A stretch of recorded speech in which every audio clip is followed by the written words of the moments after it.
Hey guys, today I introduce satisfying to eat Japanese croquette. A Japanese croquette is a fried mashed potato that contains ground meat and vegetables.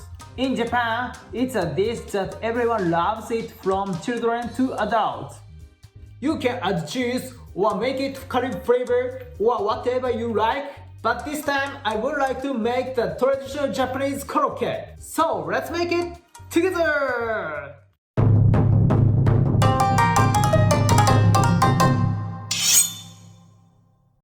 Introduce ingredients: potato, ground pork, onion, egg, breadcrumb, flour, salt, soy sauce, butter, and crucial oil for frying.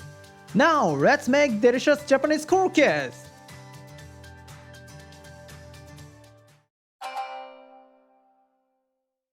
First, let's wash the potatoes. Since the potatoes are round, they tend to roll. So be careful, peel them, being cautious not to hurt yourself. Also, potatoes have sprouts, which are not good for consumption, so remove them. Once you peel all the potatoes, let's cut them. You can cut them to your preferred size, since we'll mash them later, but avoid making them too large as it will increase boiling time. About 4 cm squares should be just right. Then, in a pot, add the potatoes and enough water. Sprinkle a bit of salt for seasoning. And boil for about 10 minutes. Meanwhile, let's prepare the additional ingredients. First, finely chop the onion. You can cut it however you like, but making vertical incisions. And then, cutting horizontally will yield very fine pieces.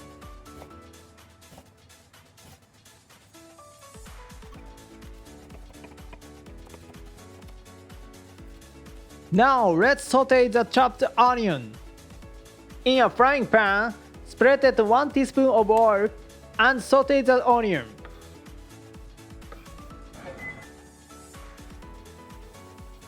As they cook, they will gradually change the color. When they reach a nice color, add the ground pork. I'm using the frozen ground pork. In this recipe, I'm using the pork, but beef is also fine. Beef adds more umami. On the other hand, pork has a sweet taste, so it's also recommended. Once the meat is heated, add the butter and continue sauteing.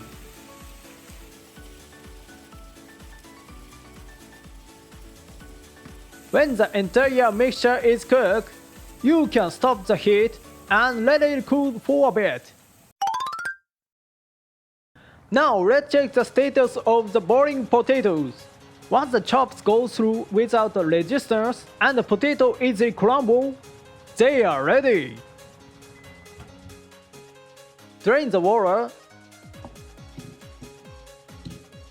and let them cool for a bit. Once they've cooled, transfer them to a bowl and mash them using a masher.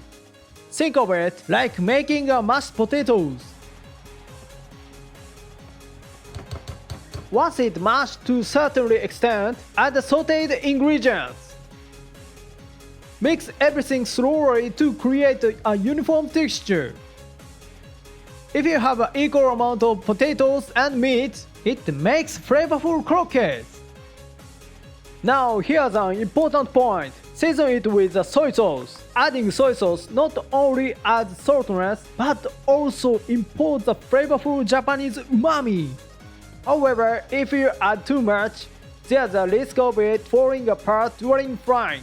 So add just a bit. Mix until the soy sauce is uniformly blended and not visible. With the quantity in this recipe, you can make around 8 croquettes. Divide the mixture into 8 portions. Take 1 portion, lift it, and shape it into a croquette. Aim for an oval shape about the size of your palm and thickness approximately that of your thumb. Now let's make the remaining 7. Tapping them like this helps release the air inside, preventing them from cracking when fried.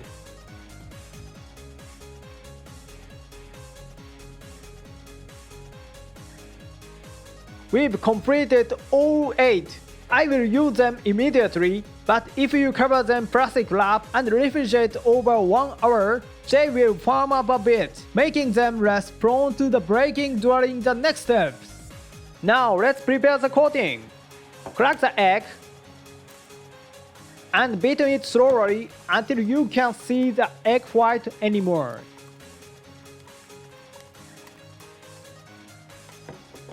Then prepare separate bowls for flour and breadcrumbs. Let's coat them now. First, dust them evenly with flour.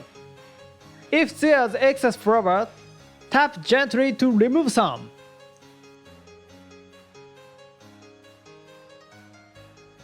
Next, dip them in the egg mixture, ensuring even coating. Finally, cover both sides and the outer surface with breadcrumbs. Repeat this process for all croquettes. Rubber serves to prevent them from falling apart, and the eggs acts as adhesive for the breadcrumbs. While I'm talking, all the croquettes are ready. Now let's fry them. Heat the oil. Having enough to submerge over half of croquette is ideal. Heat it around 170 degrees. A small bubble appearing around the wooden chopsticks is a good indicator of reaching 170 degrees. Then carefully add the croquette to the oil. Croquettes are very delicate, so it's better to handle them by hand until frying. Check if they stick to the bottom of the pot shortly after adding them to avoid any issues.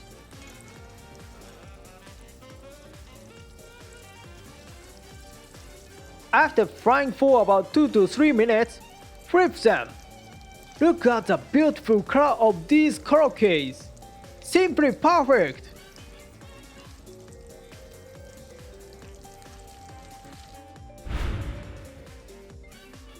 Frying for about additional 2 minutes and they are done.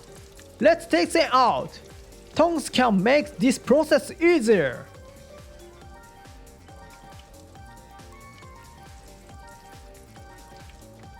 Now let's make the remaining croquettes. Depending on the pot size, frying a large number at once can lower the oil temperature, making it challenging to fry them well. Frying in batches ensures the better results. As frying them multiple times, the remaining breadcrumbs may turn dark. Removing the midway ensures you can clean oil for making the next batches of croquettes.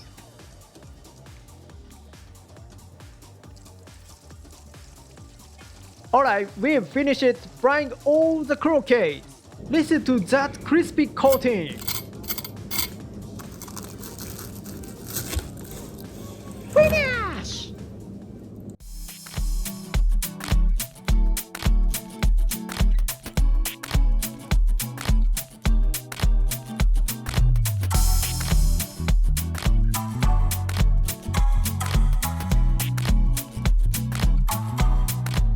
So let's いただきます。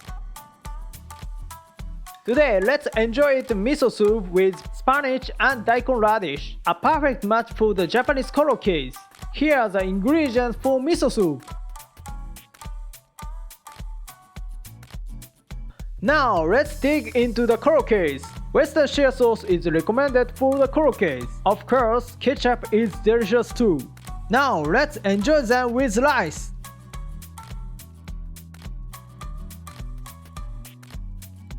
The sweetness potatoes, butter, and onions, and the aroma of soy sauce create the ultimate croquette. This is the epitome of deliciousness. The ingredients are easily accessible, so be sure to give it a try.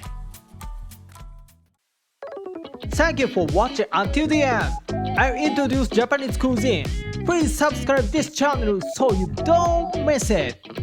See you next time.